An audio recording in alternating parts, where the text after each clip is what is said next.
Bienvenue dans Yes We Care, le podcast des leaders qui font rimer succès avec humanité. Je m'appelle Faustine Durier et j'ai une conviction, l'entreprise de demain est celle qui valorise l'intelligence du cœur au même titre que la performance du chiffre. C'est ce qui m'a poussé à créer Humanside pour proposer des conférences et des formations qui mettent l'intelligence émotionnelle au service du management. Dans ce podcast, je vous emmène à la rencontre de dirigeants qui ont fait le pari du care. L'objectif, vous inspirer, vous donner envie de vous lancer et vous montrer par l'exemple que ce n'est pas parce que les choses sont difficiles que nous n'osons pas. C'est parce que nous n'osons pas qu'elles sont difficiles. Allez, c'est parti. Salut Solène. Salut. Bienvenue dans le podcast Yes We Care. Alors, je suis ravie de t'accueillir parce que pour moi, t'es un peu l'experte soft skills et j'avais très envie qu'on mette en avant, tu vois, ces compétences qui me paraissent être les compétences clés du monde du travail. Et puis, je trouvais aussi très intéressant que tu nous partages ton parcours parce que je ne sais pas si tu te souviens, mais nous, on s'est rencontrés, je pense, en 2017, un truc dans le genre. Je m'en souviens très très bien. On était dans une soirée de brainstorming pour l'entreprise 50 de Caroline Ramad. Et on était à la même table. D'accord, ok. Bah, tu vois, moi, je pensais que c'était quand tu étais DRH chez Shell et que, mais en fait, c'est peut-être après. Du coup, j'étais déjà DRH chez Shell à l'époque. Ouais, d'accord, ok. Et après, du coup, je t'ai rencontré via ma start-up. Bon, bref. Donc voilà. Donc c'était, c'est intéressant. Je trouvais que tu nous racontes ton parcours parce que maintenant, t'es une femme entrepreneur, successful, comme on dit, parce qu'en plus, je te cueille quand même à la sortie de ta légion, pas la légion, la médaille du mérite. Ordre national du mérite. Ouais. Voilà. Donc, est-ce que, dans un premier temps, tu peux nous raconter un peu ton parcours, ce qui t'a amené à créer Soft Skills. Okay. Que fait Soft Skills aussi. Okay. Et puis ensuite, on va avancer ensemble. Eh ben, mon parcours, c'est un parcours que j'ai envie de dire assez simple. Moi, j'ai fait des études droit, ressources humaines, et j'ai fait une carrière à l'international en tant que DRH, principalement chez Shell. Enfin, j'ai fait d'abord des boîtes françaises, le Printemps et le Crédit Agricole pour les nommer. Et puis après, je suis arrivée chez Shell. Et Shell, j'ai pour habitude de dire, c'est une entreprise qui a profondément transformé ma manière de changer le monde, et qui m'allait un peu comme des gants, parce que j'ai jamais été une super bonne élève, je choisissais mes batailles, je choisissais mes matières. Et en fait, chez Shell, les matières académiques, elles avaient pas trop voix au chapitre. J'avais été recrutée uniquement sur mes soft skills en 2005, ma persévérance, ma capacité à aller au bout des choses, ma capacité à collaborer les autres et ma capacité d'analyse et de synthèse. J'avais eu un sujet à traiter. Okay. Pour voir un peu quel était mon mode de pensée, comment je prenais un sujet et je le décortiquais. Mais c'est fou quand même, parce que moi je connais pas du tout la culture de l'entreprise Shell, mais du premier abord, je me serais dit c'est une boîte d'ingénieurs, ça va être hyper hard skills justement. Et ben non, en fait, c'était comme hyper quoi? Soft skills, c'est une entreprise anglo-néerlandaise. Et en fait, je pense que c'est cette touche anglo-néerlandaise. J'ai cet exemple que j'adore, c'est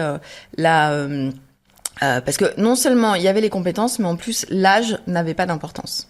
Et on se retrouvait à avoir des responsabilités très très vite. Et moi, par exemple, quand ça faisait 2 ans que j'étais chez Shell, j'avais eu un interview chez Total pour un poste. Mm-hmm. Et Total, la recruteuse m'avait dit « C'est pas possible, à votre âge, vous pouvez pas avoir autant de responsabilités. » Elle te croyait pas? Non, elle me croyait pas. D'accord. Donc pour dire un petit peu la mentalité. Ouais. Et donc cet exemple que j'aime bien donner, c'est notre directrice de l'usine de lubrifiant à Nanterre. Donc l'usine quand même là où en fait, c'était une Anglaise qui avait 29 ans et qui avait fait histoire de l'art à Oxford. OK.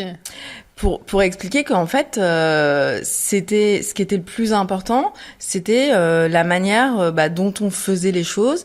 Et moi, quand j'avais eu mon recrutement chez Shell, le recruteur n'avait pas mon CV. Et en fait, ce que Shell disait, c'est si vous avez la volonté d'aller jusqu'au bout des choses, que vous savez collaborer avec les autres et que vous avez une tête bien faite, vous pouvez faire n'importe quoi. Excepté, effectivement, ils gardaient les postes d'ingénieurs pour, par exemple, les ingénieurs qui allaient créer du béton ou, voilà, ça, oui. Okay. Mais sur le reste, en fait, quand on avait passé les entretiens, on nous disait, on a des jobs au marketing, à la finance, au RH, par quoi voulez-vous démarrer votre carrière? Et moi, plein de fois, on m'a proposé de devenir directrice commerciale, directrice financière, Et non, mais ça, j'avoue que c'est intéressant parce que c'est hyper rare, en fait, d'avoir déjà des trajectoires de cette manière-là, enfin, de passer de la RH au commerce et surtout dans des grands groupes. En fait. Moi, j'ai une de mes adjointes, j'adore son parcours parce que ça montre à quel point on n'a pas besoin d'être enfermé dans des cases. Donc elle était responsable de la logistique de notre usine, donc la logistique des bidons de lubrifiant. Elle avait envie de faire des ressources humaines parce que elle aimait beaucoup cet aspect managérial humain qu'elle avait dans son poste. Donc elle est venue, elle a été mon adjointe pendant 4 ans. Et ensuite, elle est partie gérer les stations-service du sud-est de la France. Après, elle a fait des achats. Donc... Mais attends, mais en fait, on dirait limite une PME. Enfin, vous étiez combien? Enfin, c'est quoi? Shell, c'est 90 000 personnes dans le monde. Et en France, ça a beaucoup baissé pendant que j'y étais, mais de toute façon, on pouvait avoir des postes mondiaux. Donc moi, par exemple, j'étais basée à Paris, mais sur mon dernier poste, j'étais DRH en charge de la stratégie des centres de services partagés. Donc c'est 15 000 collaborateurs en Europe, Asie et Afrique qui font toutes les activités les plus transactionnelles de l'entreprise, contact client, fournisseur, achat. Et pour venir à comment j'ai créé SoftKids, en fait... Oui, j'allais dire, ça a l'air parfait, là. Juste, on a presque envie de postuler. Mais c'est vrai, Qu'est-ce qui s'est passé? Souvent, on me dit... et moi, je m'épanouissais énormément parce que j'avais ces soft skills, en plus, qui étaient identifiés tous les ans. On en avait 12 qu'on identifiait, qu'on devait développer. Il y avait un niveau de soft skills. On avait des 360 degrés feedback où ces compétences étaient analysées. Et puis moi, j'ai découvert des soft skills, on pourra en parler après, comme par exemple le growth mindset, on en parlera, qui me paraissent indispensables. Et en fait, ce qui s'est passé, c'est qu'en 2018, on m'a demandé de travailler sur l'impact de l'intelligence artificielle sur les compétences et les profils dont on aurait besoin à 2025-2030. Et évidemment, travaillant dans la partie la plus transactionnelle de l'entreprise, c'était les jobs qui allaient être impactés en premier. Impactés, je dirais plutôt transformés, parce qu'en fait, ce qu'on s'est aperçu en faisant ces études d'impact, c'était plutôt que les personnes allaient avoir plus de valeur ajoutée, de réflexion dans leur job et moins d'opérationnel et de transactionnel. Et en fait, en faisant ça, j'ai appris que 65% des écoliers d'aujourd'hui feront des métiers qui n'existent pas encore, que 85% des métiers de 2030 n'existaient pas encore, et que l'OCDE, le World Economic Forum, le Bureau international du travail recommandaient tous de développer les soft skills dès le plus jeune âge. Et je me suis dit, c'est assez dingue parce qu'en fait, c'est vrai que les soft skills, ça n'a que des bénéfices sur la réussite, sur le bien-être, et en fait, on ne les conscientise pas. On ne les apprend pas dès le plus jeune âge, alors que quand on arrive en entreprise, c'est la première chose qu'on nous demande. Oui, parce que ça a ce côté assez abstrait. Et est-ce qu'on n'a pas aussi une croyance aussi personnelle de se dire que c'est des choses qui sont acquises, innées ou pas? Alors, il y a plein de personnes qui disent ça. Moi, je ne le crois pas parce que j'ai développé plein de soft skills que je n'avais pas. Moi, j'ai pour l'habitude de dire que les soft skills, ça se cultive au quotidien tout au long de la vie. Moi, par exemple, je fais des focus sur un à 2 soft skills par an que j'essaye de développer et de cultiver. Et moi, ce que je pense, c'est pas parce qu'on est toujours à dire je suis comme ci, je suis comme ça, ou il est comme ci, il est comme ça. C'est parce qu'on nous a mis des étiquettes déjà très petits. Et en fait, c'est juste qu'on a tous des zones de confort. Et en fait, ces zones de confort, elles se travaillent au quotidien. Donc on peut, oui, effectivement, ne pas être très organisé. Mais en fait, si on met un plan en place, on va pouvoir commencer à l'être. Et donc, oui. Mais est-ce qu'on ne dit pas généralement qu'il vaut mieux se focaliser sur nos forces et justement développer ces forces-là? Oui, alors ça, c'est clair, mais ça ne veut pas dire qu'on ne peut pas développer certaines choses. Et même si on se croit fort, je vais donner un exemple. Moi, j'ai fait des formations pour être conférencière, pour la prise de parole en public. Et j'ai pas mal de gens qui m'ont dit, mais en fait, je comprends pas pourquoi tu fais ça, parce que tu fais déjà des prises de parole en public, tu parles déjà, donc c'est quoi l'intérêt? L'intérêt, c'est d'être encore meilleur. L'intérêt, c'est de mieux gérer mes émotions, parce que moi, ce que vous voyez, c'est pas forcément ce que moi je ressens dans mon corps. Et donc, il y a toujours en fait des extras qu'on peut encore améliorer. Et oui, c'est vrai, je te rejoins sur le fait que c'est bien de travailler sur ses forces et de bien se connaître. Et moi, par exemple sur les enfants et le livre que j'ai écrit sur préparer aujourd'hui vos enfants au monde de demain, où il y a les 15 compétences qui me paraissent clés au XXIe siècle,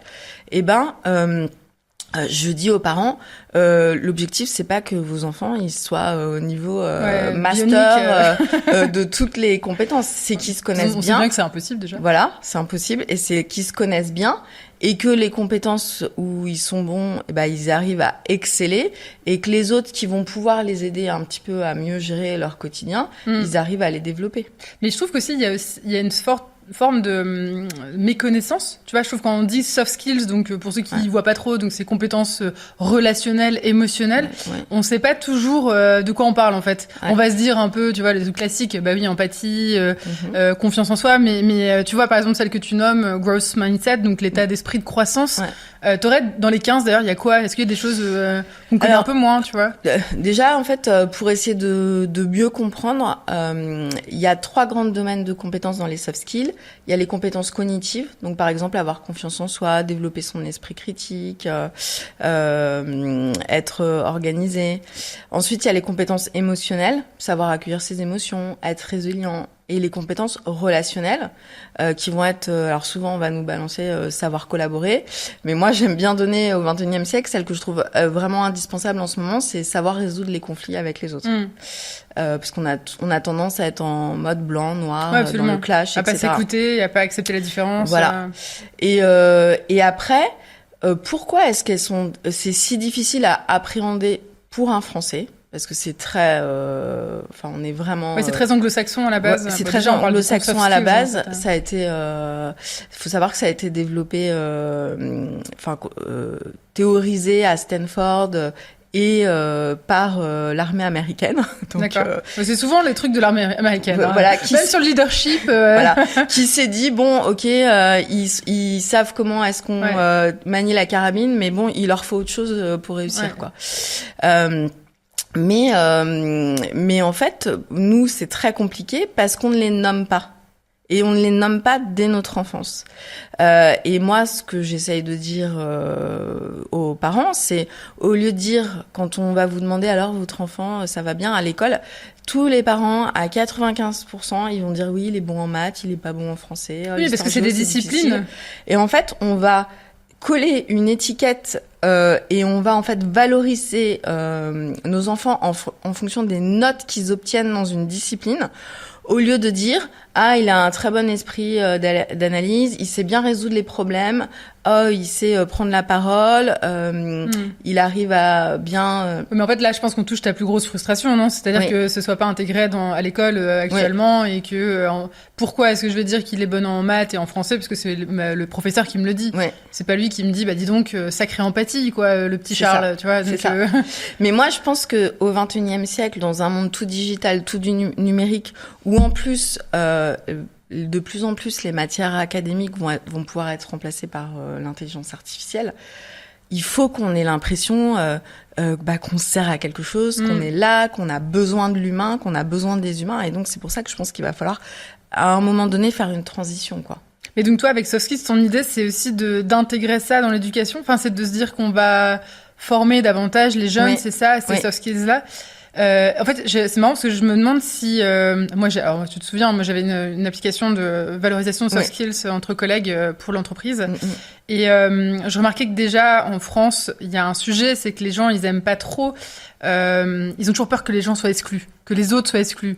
Donc en fait, si tu commences déjà à mettre un truc sur des compétences douces à l'école, je me demande s'il y aurait pas un blocus de oui, mais c'est injuste pour le petit, la petite Joséphine qui est moins douée, moins sensible. On va la pénaliser, tu vois, on va l'ostraciser parce qu'elle a pas ces qualités-là. Bah non, parce qu'en fait l'idée c'est pas forcément de mettre des notes sur un enfant. Et c'est marrant parce que j'en parlais hier avec quelqu'un qui vit en Espagne. En Espagne, c'est dans les bulletins de notes.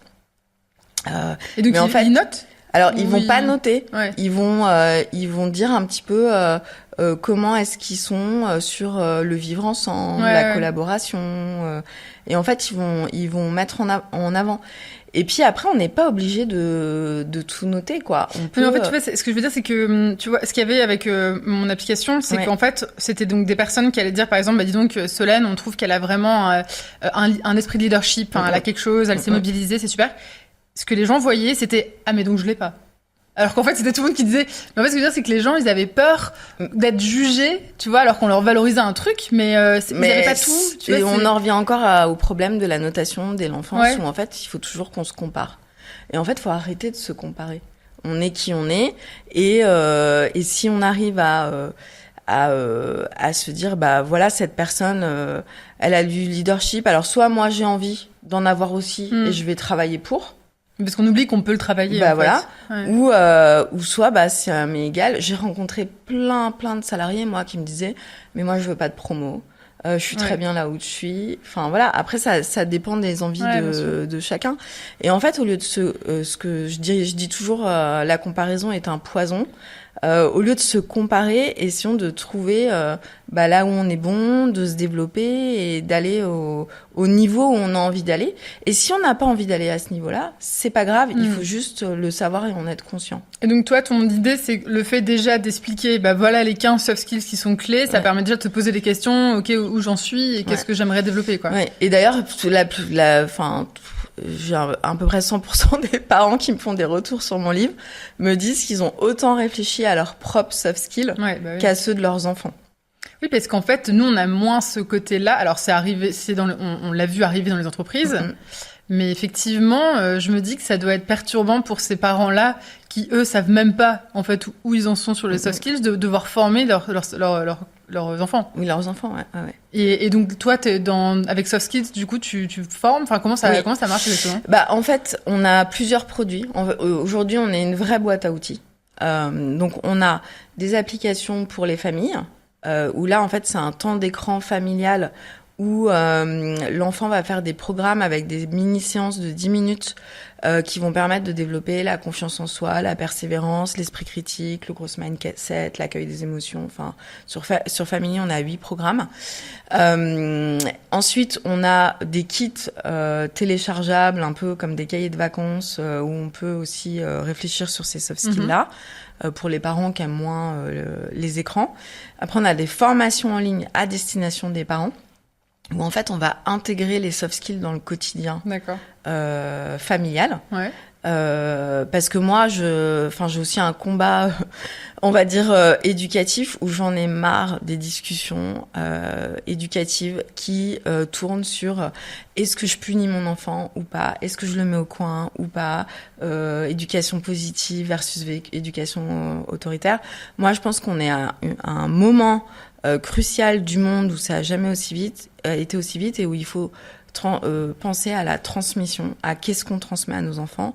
Et il faut plus penser en termes de compétences que en termes d'autorité et de posture parentale, quoi. Et en fait, les enfants sont extrêmement intelligents et ils peuvent aussi être acteurs de leur développement, de leur éducation. Et donc, je donne un exemple tout simple, l'autonomie, c'est quelque chose qui va aussi aider les parents dans leur quotidien. Mais en fait, on touche peut-être à un sujet justement des parents qui, eux, n'ont pas été élevés, pas sensibilisés, tu vois, à des approches plus Montessori. Enfin, parce que moi, j'ai l'habitude d'interviewer des dirigeants, tu vois, qui ont innové d'un point de vue managérial, organisationnel.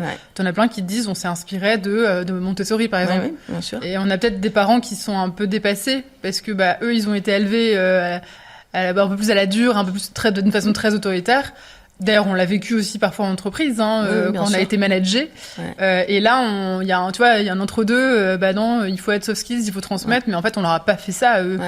Alors, je sais pas si c'est un dépassement ou si c'est un problème. Enfin, moi, je pense qu'en France, on a un énorme sujet de conduite et d'accompagnement au changement. Et en fait, tout le monde se raccroche à ce qu'il connaît. Et donc, il faut arriver à faire cette étape où on va se dire je vais désapprendre pour réapprendre. Ouais, mais c'est comme dans l'entreprise, hein, tu vois, on sait que la façon dont on manage est complètement dépassée, mais on va reprendre les mêmes trucs parce que c'est ce qu'on connaît et c'est rassurant et on est dans nos zones de confort et le cerveau adore le confort. Ouais, absolument. Ouais. Et comment tu fais, par exemple, pour former à de l'esprit critique L'esprit critique, en fait, alors c'est la même méthodologie quel que soit l'âge.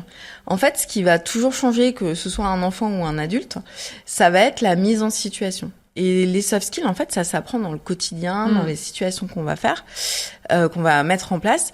Et donc, par exemple, l'esprit critique, quand on est en primaire, avec nos programmes, on va déjà inviter l'enfant à réfléchir s'il sait ce qu'il pense. Parce que bien souvent, un enfant, il va penser la même chose que son copain parce qu'il va vouloir faire partie du groupe. Donc, on va l'inviter à dire: est-ce que tu sais ce que tu penses? Est-ce que tu sais dire ce que tu penses? Est-ce que tu sais le dire de manière bienveillante? Est-ce que tu es conscient que tu penses ça peut-être parce que c'est ce que tu vois et que donc tu as des biais inconscients? Donc on va, dès la primaire, expliquer par exemple aux enfants à qui on pose la question: est-ce que tu penses que les mamans, il n'y a que les mamans qui font la cuisine?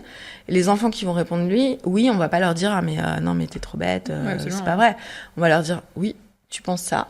Mais parce que c'est ton quotidien. Parce que ton quotidien, il n'y a que ta mère qui fait la cuisine. Mais si tu vas poser la question à ton voisin, tu vas apprendre que son père aussi, il le fait. Voilà. Et après, il y a un truc qui, à chaque fois, les enfants, ils sont en mode waouh, c'est quand on leur dit que c'est d'accord de pas être d'accord. Et comment on est d'accord sur le fait qu'on n'est pas d'accord. Parce que pareil, on vit dans un monde aujourd'hui où il faut prendre parti pour l'un, pour l'autre. Il n'y a plus de neutralité, il n'y a plus de nuances. Et nous, on essaie un petit peu de remettre du cadre et de leur dire, on peut apprendre à débattre sans se battre. Donc ça va être pour le niveau primaire. Mais pour le niveau collège-lycée, on va commencer à aborder les fake news, comment se renseigner, etc. Donc voilà, on va à chaque fois s'adapter en fonction de quel est leur quotidien et qu'est-ce qu'ils voient dans leur quotidien. Ouais, c'est marrant parce que là tu te dis mais c'est génial en fait, on devrait tous avoir ça. Et tu vois, j'ai invité Didier Pitlet qui m'avait vraiment sensibilisée à cette. Il y a un livre qui s'appelle, je sais pas si tu connais, Génération anxieuse. Oui, je l'ai lu. Et il m'a fait un peu flipper, pour être honnête. Didier, il disait en gros, en fait, les jeunes ont une façon de réagir très violente, parce que ils ont été tout le temps sur les réseaux sociaux, sur l'ordinateur, le téléphone, et qui demandent des réactions automatiques, rapides, etc. Donc quand c'est pas le cas, ils pètent des câbles en fait, et qu'en fait, en entreprise, on doit se préparer à ce que cette violence arrive. Là, je me dis c'est cool s'il y a des soft skills qui arrivent aussi avant ça, mais qu'est-ce que t'en penses toi? Alors moi, je suis un peu plus nuancée que Jonathan Head parce que je pense que, sur les réseaux sociaux, on a une énorme déformation parce que ceux qui commentent, c'est souvent ceux qui sont les plus violents et en fait, on ne voit pas la majorité silencieuse qui n'adhère pas à tout ça. Et ce qu'on voit, c'est marrant parce que j'ai fait un post il y a 2 semaines sur LinkedIn, justement où j'ai été chercher par rapport au drame qu'on a eu il y a pas longtemps d'une surveillante qui a été tuée. C'est est-ce que la société est vraiment plus violente? Est-ce que les enfants sont vraiment plus violents? Et en fait, en allant chercher les statistiques, en fait, les enfants sont moins violents aujourd'hui que à notre génération. Par contre, quand ils sont violents, ils sont plus violents. Donc, par exemple, l'année dernière, il y a 43 enfants qui ont commis des meurtres en France. 43. On se dit, c'est pas possible, c'est déjà trop sur le nombre d'enfants. Mais par contre, il y a moins d'infractions, de violences ça, on le voit pas trop, j'avoue que c'est difficile à... Mais pourquoi on le voit pas trop? Parce qu'en fait, on est dans une ère de la com, du buzz médiatique. Et en fait, je sais pas, il y a quelques années, quand il y avait un problème, une agression, je sais pas, à 3 km de chez vous, vous étiez pas au courant, ou sinon, je sais pas, vous lisiez Parisien, etc., mais tout le monde ne le lisait pas. Aujourd'hui, avec les réseaux sociaux, on est au courant de tout ce qui se passe dans le monde tout le temps. Donc évidemment qu'on a l'impression que tout est plus violent parce que c'est déformé et c'est du buzz médiatique. On est dans une ère de la communication et en plus qui est relayé beaucoup par les politiques qui essayent de faire de chaque événement du quotidien un buzz médiatique. Donc pour moi, il y a un miroir qui est un peu déformé. Après, c'est vrai qu'il faut absolument qu'on soit vigilant sur le niveau d'empathie des enfants, le niveau de gestion et d'accueil des émotions, parce que ils passent beaucoup plus de temps que nous devant des écrans plus violents et ils ont accès à des choses auxquelles ils devraient pas avoir accès souvent à leur âge. Enfin moi j'ai fait l'émission de mon podcast Génération Parents qui a le plus cartonné cette année, c'est pourquoi les enfants ne vont plus dehors. Et en fait, il y a une espèce de fausse idée des parents qui vont se dire bah non, mes enfants ils sont plus en sécurité chez moi qu'à l'extérieur, alors qu'en fait ils sont plus en insécurité à la maison avec des écrans. C'est l'adolescence quoi. Que aller à l'extérieur. Et donc, il faut avoir ce niveau de vigilance et continuer à échanger avec les enfants, à s'assurer qu'ils ont quand même du relationnel avec leurs amis, parce que effectivement, ceux qui sont trop dans les écrans ou qui n'ont pas assez d'interaction sociale peuvent avoir ce manque d'empathie qui va faire qu'ils vont commettre des actes irréparables. Mais c'est marrant parce que ça me fait dire un peu la même chose en entreprise. Parce que tu vois, on se voit de moins en moins. Ouais. Et les relations, enfin même la façon dont on se parle est parfois très rude, quoi. Enfin, c'est d'une violence aussi, parfois par les mots. Et c'est plus facile d'écrire que de dire en face. Qu'est-ce que t'en penses justement Moi, je pense qu'il faudrait qu'on ait tous des cours de communication non violente. C'est un enfer. Moi, j'ai 3 garçons. Je leur dis toujours le tu. On devrait tous utiliser le jeu, apprendre à verbaliser ce qu'on ressent par rapport à ce que quelqu'un vient de nous dire, et en fait s'autoriser tout ça. Et c'est vrai que l'entreprise est peut-être très violente, que d'une manière générale, les gens ne mettent plus les formes. Et c'est la grosse déformation des réseaux sociaux. Enfin, moi-même, je suis régulièrement victime de haters sur les réseaux. Mais les personnes, elles me verraient dans la vraie vie, dans la rue, et jamais elles me parleraient comme ça, quoi. Enfin, c'est absolument insupportable. Enfin, on est des humains avant tout, on se respecte. Moi, j'ai aucun problème à ce qu'on ne soit pas d'accord avec moi, etc. Mais je sais pas, on met un minimum les formes. Et donc on a cette déviance, un peu comme le texto, quoi. Enfin, on s'envoie des textos, des fois, voilà, c'est expéditif. On se dit qu'est-ce qu'il a voulu dire, c'était sympa, c'était pas sympa. Et donc, finalement, les soft skills quand tu sensibilises, c'est de rappeler que attends, ton message peut avoir un impact, que t'as d'autres façons de le formuler. Ça prend un peu plus de temps. On apprend par exemple nous chez Soft Kids aux enfants à faire des beaux compliments, des vrais compliments. Et un compliment, c'est pas dire t'es belle. Un compliment, il vient de toi. Je trouve aujourd'hui que la manière dont t'es habillée te met en valeur, que tu es rayonnante. C'est moi qui trouve, c'est pas toi qui es. Parce qu'un compliment, il vient de toi, de tes émotions, de ce que tu ressens face à une personne. Donc ça, c'est le genre de choses qu'on va apprendre aux enfants. Ok.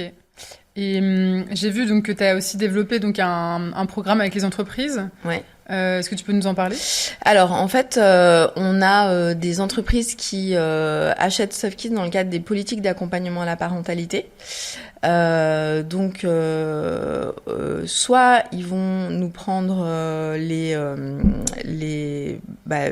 abonnements Soft Kids sous forme de licence, et donc leurs collaborateurs vont pouvoir développer les soft skills de leurs enfants à la maison, et donc du coup les soft skills des futurs salariés qui vont recruter. Et le bénéfice pour les parents, c'est la prise de conscience de ses propres soft skills quand on travaille sur ses enfants, mais aussi la baisse de la charge mentale, parce que quand on travaille sur la confiance en soi de ses enfants, sur l'organisation, sur la persévérance, ça se passe quand même beaucoup mieux à la maison, c'est plus fluide. Et puis après, moi j'ai tout un tas de conférences, dont ma conférence qui fonctionne le mieux, c'est Faites de vos soft soft skills parentaux un atout en entreprise qui va permettre en fait aux salariés de conscientiser.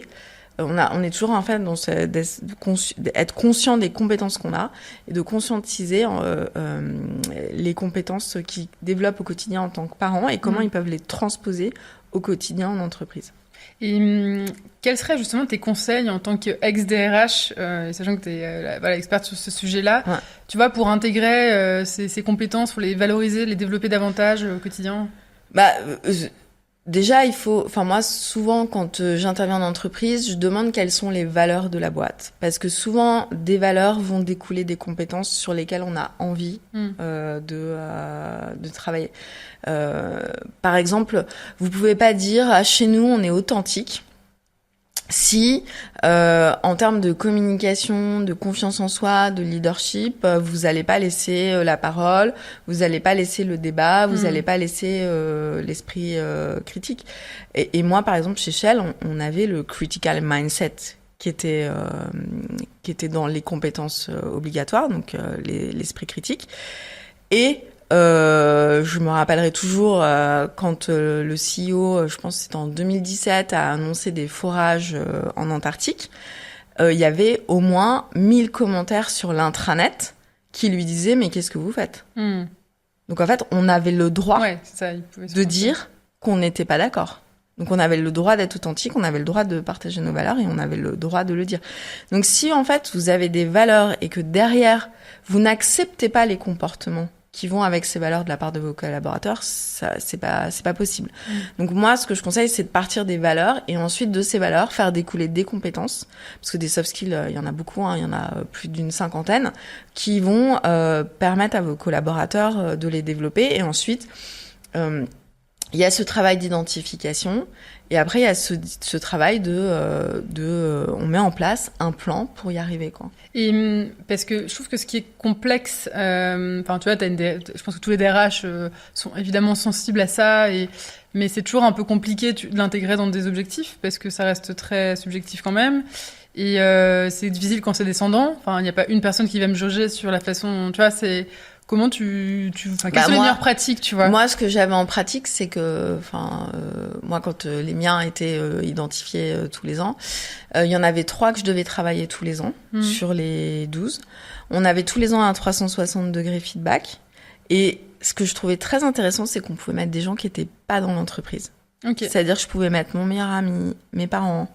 C'est énorme. Pas tous, mais donc on pouvait mettre des personnes de l'externe. Et en fait, il fallait au moins avoir 10 répondants. Ce qui permettait vraiment... Et moi, je sais que je faisais systématiquement tous les ans dans ma liste, parce que c'est toi qui choisissais ta liste, je mettais des gens avec qui j'avais vraiment beaucoup de mal à travailler. Parce que c'est comme ça que tu arrives à grandir, à te développer. Si tu mets que des gens qui sont people please, avec qui ça se passe bien, etc., en fait, ils vont être sympas avec toi, ils vont te dire ça se passe pas bien, ça se passe très bien.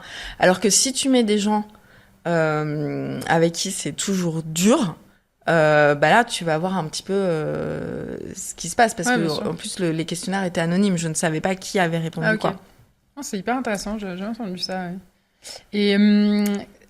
tu voulais me parler un peu de growth mindset, un peu. Oui. Est-ce que tu peux nous partager Alors ça, c'est un truc qui manque cruellement encore aux Français.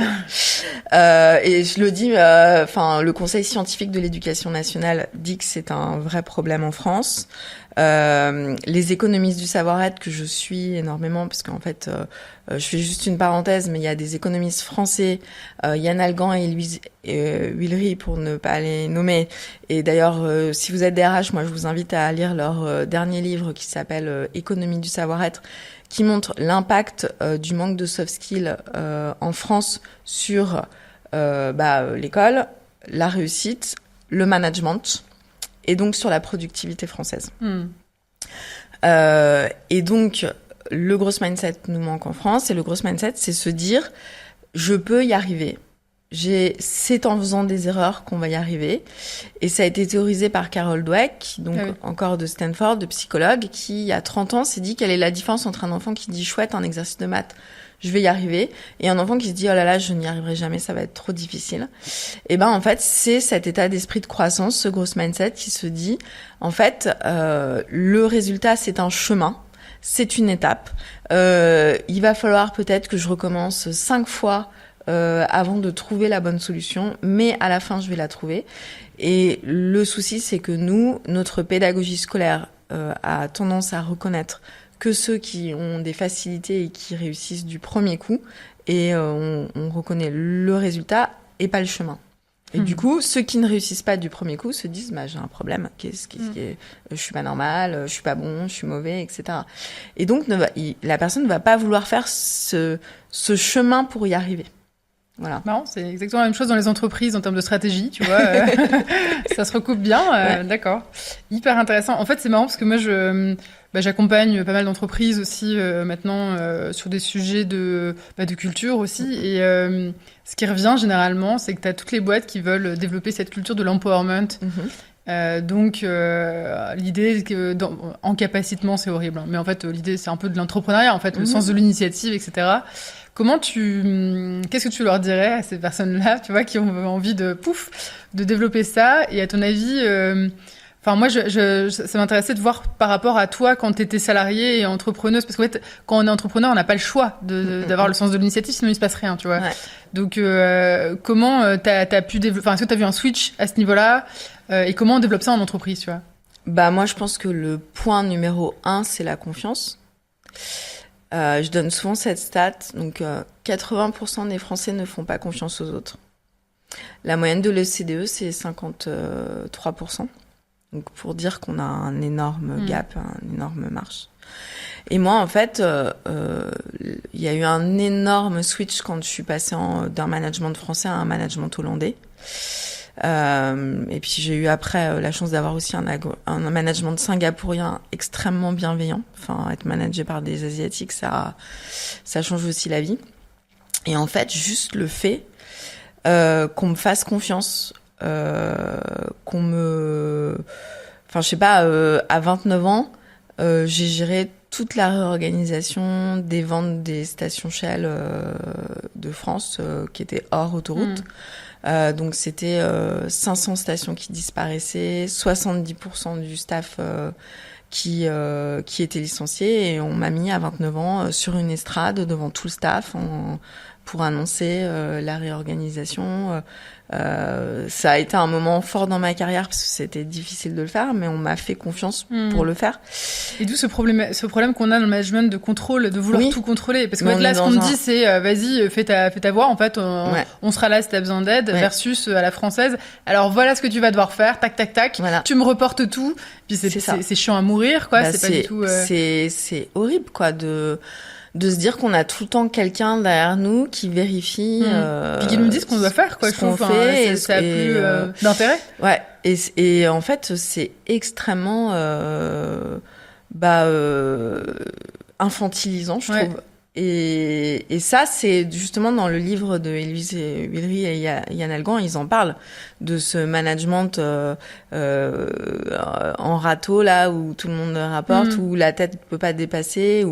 Et moi, ce que je me rappelle, qui était vachement bien chez Shell, c'est que on nous incitait à aller discuter avec nos N+2, nos N+3, les VP. On avait ce qu'on appelait les Get to Know You, et donc tu pouvais demander à n'importe qui un Get to Know You pour parler de ta carrière, de comment fonctionnait leur organisation, parce que c'était dans une autre ligne de business, etc. Et moi, mon manager hollandais, il m'avait dit, Solène, à chaque fois que t'es en déplacement, si t'as pas vu 3 personnes, ton déplacement, il a servi à rien, quoi. Et donc, je pouvais parler avec des managers, et ce qui me changeait énormément, parce que j'avais eu au début dans mon management français des remontrances parce que je m'exprimais trop et j'étais trop force de proposition, quoi. Ouais, je vois très bien. J'ai la chose. Et aussi le le délire qu'il y a aussi en entreprise, dans les entreprises françaises autour de la hiérarchie, tu vois, genre si tu vas parler avec ton N+3, tu te fais démonter, quoi. Mais il y a encore des entreprises du CAC 40 dont je tairai le nom, où on a une couleur de moquette en fonction du niveau de poste. Ouais, non, c'est terrible. Et alors, juste quand tu me disais, je suis curieuse de savoir, c'est quoi le management à la singapourienne C'est un management ultra bienveillant, où justement tout ce qui est émotion a énormément de place. Okay. En fait, j'ai eu une première leadership team avec ma manager. Donc moi, dans cette équipe-là, on était 11 nationalités. On est encore, là ce matin, j'avais encore des messages puisque on s'envoie encore des messages avec mon ancienne équipe. Donc on est 15 dans le WhatsApp. Donc j'ai quitté Shell il y a 6 ans. On s'envoie encore des messages et là je leur ai envoyé un message sur le fait que j'ai eu l'ordre national du mérite hier soir. Ils m'ont tous envoyé des messages. Donc pour dire que le lien est là et en fait elle a réussi à créer un lien parce que, et ça c'est impossible à faire en France, elle a dès le début cassé tout ce qui relevait de cette barrière pro-perso ouais. En nous demandant de partager des choses intimes. Et donc, la première réunion de leadership team, on devait arriver avec un PowerPoint qui nous présentait depuis l'enfance. Donc, comment on avait grandi, avec quelque chose une anecdote qui nous avait profondément transformés. Et je me rappelle quand j'avais raconté cette réunion d'équipe, quand j'étais revenue à Paris, à l'équipe RH France, ils étaient en mode c'est parce que pour eux, le perso n'est pas pro, enfin, entre guillemets, elle n'est pas... voilà. C'est décalé, c'est pas du temps pour travailler, c'est pas bien, quoi. Voilà. Et je vais aller encore plus loin. Donc, ma manager à l'époque, qui était vice-présidente monde, nous a partagé, c'est elle qui a commencé, donc en fait elle a commencé par casser la barrière, et elle nous a partagé que la mort de son père l'avait profondément heurtée au point qu'elle avait eu un énorme problème psy et que ça avait déclenché des crises de schizophrénie. Et en fait, quand vous avez un tel niveau de vulnérabilité, boss qui vous partage ça, alors qu'elle est vice-présidente monde, vous vous dites, ok, je suis dans une safe place. Et donc, comme je suis dans un environnement de sécurité où je peux partager ce niveau d'intimité, en fait, vous avez envie de vous donner et il n'y a pas de problème à dire les choses, quoi. Pourquoi est-ce qu'on a à ce point-là du mal, justement, en France, avec ce genre de comportement tu peux donner un exemple. Là, on a fait donc moi, j'ai une autre activité qui s'appelle Solaire. Voilà, on travaille sur la singularité des individus, de l'équipe et de l'entreprise. On fait un atelier, t'as une personne mais qui se renferme sur elle-même. À la fin, elle nous dit non mais en fait moi je fais pas ça. Hein. Moi je ne partage pas des choses personnelles avec l'entreprise. C'est pas ma famille. Je segmente. Enfin tu vois, tu disais mais au secours quoi. Mais je comprends tout à fait parce que alors j'en parlais justement dans un autre cadre sur la parentalité, la coéducation, etc. Et sur le rôle des entreprises dans la parentalité, parce que en fait, ce qu'il faut se rappeler, moi j'ai fait dans mes études beaucoup de théorie des organisations, et en fait, il y a eu toute une époque où les patrons, en fait, géraient toute la vie familiale de leurs collaborateurs. Oui, ils offraient des logements, etc. Ils offraient les logements, la crèche, l'école, les associations sportives, la bibliothèque, ils faisaient tout. Et puis, c'est marrant, hein, quand les femmes ont commencé à travailler, ils ont arrêté ça. Et on a dit, il y a la vie pro, la vie perso. Mais moi, je trouve que l'équilibre vie pro, vie perso, c'est un leurre. Il y a un équilibre des vies et on ne peut pas faire comme si au travail, nos salariés n'avaient pas de famille, ou n'avaient pas de vie en dehors du travail, et comme si à la maison on n'avait pas de travail. Ouais, mais c'est... moi, très souvent, je dis à mes fils, excusez-moi, mais là, en ce moment, faut pas me chercher, je suis stressée, il m'est arrivé ça au travail, donc vous êtes sympa, quoi. Et tout comme on peut dire au boulot, désolé, moi j'ai un parent malade dont je dois m'occuper, ou c'est très difficile en ce moment la scolarité de mes enfants. Et en fait, on est un peu dans cette culture de la surperformance où on peut jamais rien dire et on peut pas partager les choses. Ce qui nuit en fait à la productivité. Enfin, je vais donner un autre exemple personnel que j'ai partagé sur LinkedIn il y a quelques années. C'est moi, j'ai eu une FIV. Et en fait, cette FIV, j'ai pu la partager. C'est-à-dire, j'ai dit à ma chef, voilà, je rentre en protocole de FIV. Donc, pendant 15 jours par mois jusqu'à ce que j'arrive à tomber enceinte, il faudra que tous les matins à 7h, je sois à l'hôpital pour faire une prise de sang, une échographie. Il y a la queue. Souvent, on est 30, 40 femmes. Donc, je n'arriverai peut-être pas à l'heure au bureau. Et je l'ai partagé aussi à mes collaborateurs. Et ce qui fait que les choses se sont faites normalement et que j'ai pu continuer à travailler en ne me disant pas en tête oh là là, je vais arriver en retard au bureau, ils vont voir ci, ils vont voir ça. Et pourquoi est-ce que j'ai partagé ça sur LinkedIn où on peut se dire oh là là, mais elle a partagé un truc perso, ça se dit pas. C'est parce que je me rappellerai toute ma vie de cette femme à l'accueil à qui on avait dit votre transfert d'embryon se fera dans 10 jours et qui était avec son agenda en disant c'est impossible, j'ai un déplacement en Bretagne, je ne peux pas le déplacer, on ne comprendra pas. Et en fait, il y avait énormément de femmes. Le bureau des FIV ouvrait à 7h. Il y avait énormément de femmes qui arrivaient dès 6h du matin pour être sûres d'être à l'heure au bureau, pour qu'on ne voit pas qu'elles essayent de tomber enceinte, quoi. Et ça, je trouve ça pas possible. Tant bien même que votre collaboratrice, elle est en train de faire une FIV, vous l'accompagnez. Et c'est quoi 6 mois ou 1 an de FIV sur toute une vie. Moi, je suis restée 14 ans chez Shell. Cette année-là encore, tous les ans, j'ai été haut performeur. Et le fait que j'ai ma FIV ne m'a pas empêché d'atteindre mes objectifs. Et donc, on peut, laisser une année. On n'a pas obligé d'avoir des collaborateurs qui sont à 100% tout le temps. Non, mais en plus, je trouve que ça reboucle sur notre sujet, c'est-à-dire que, il y a le modus operandi, modus vivendi, donc tout ce qui est la partie. Aujourd'hui, quand on parle de performance en entreprise, on ne parle que de performance opérationnelle, alors que la performance relationnelle, elle est clé et elle permet justement de travailler ensemble, elle permet justement de délivrer, de découvrir de nouvelles idées, etc. Et c'est celle-là qui est occultée, en fait, je trouve, et pas assez valorisée. Je te donne un exemple. J'ai fait une conférence où je parlais des soft skills parentaux et je parlais de l'écoute. Je disais certainement vous écoutez votre ado qui a des problèmes, des états d'âme, etc. Et donc vous avez cette compétence d'écoute qui est clé. Et donc vos collègues, ils viennent avec facilité vers vous parce qu'ils ont détecté ça.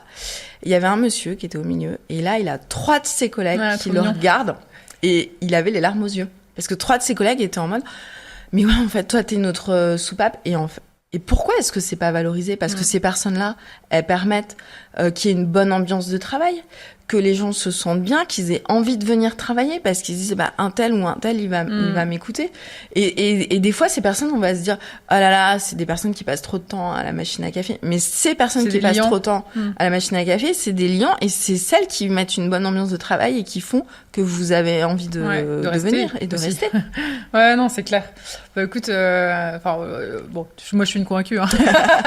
mais absolument. En tout cas, je trouve ça génial. Comment on peut t'aider, nous en relayant. S'il y a des DRH qui regardent, en essayant de me contacter. Je suis sur LinkedIn pour faire des choses ensemble. Mais nous aujourd'hui, ce qu'on a besoin, on est encore dans une innovation sociétale où on ne voit pas ça comme prioritaire.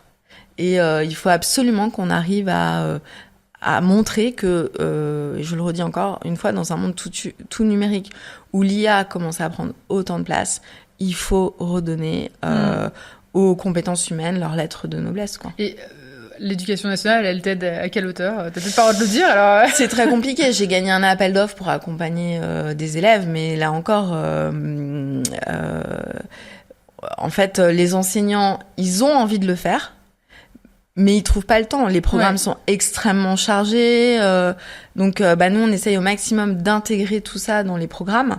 Mais ça prend du temps parce qu'on touche encore là à l'accompagnement et la gestion du changement. Non, mais d'où effectivement je trouve le rôle que peut jouer l'entreprise. Et donc c'est très bien, je trouve que tu as développé cette approche avec Soft Skills for Companies. Donc effectivement pour ceux qui nous écoutent, l'entreprise a un rôle à jouer. Donc sûr. C'est top. Des petites questions que j'ai l'habitude de poser en fin d'interview. Est-ce que tu peux nous partager ton pire et ton meilleur conseil? Le meilleur conseil qu'on t'ait donné, hein, évidemment. Le meilleur conseil qu'on m'ait donné, en entreprise, c'est choisis tes batailles. Et après, j'avoue que je partageais souvent à mes collaborateurs frustrés pourquoi j'avais choisi telle ou telle bataille. Et en entrepreneuriat, je dirais pour moi, c'est mieux vaut fait que parfait.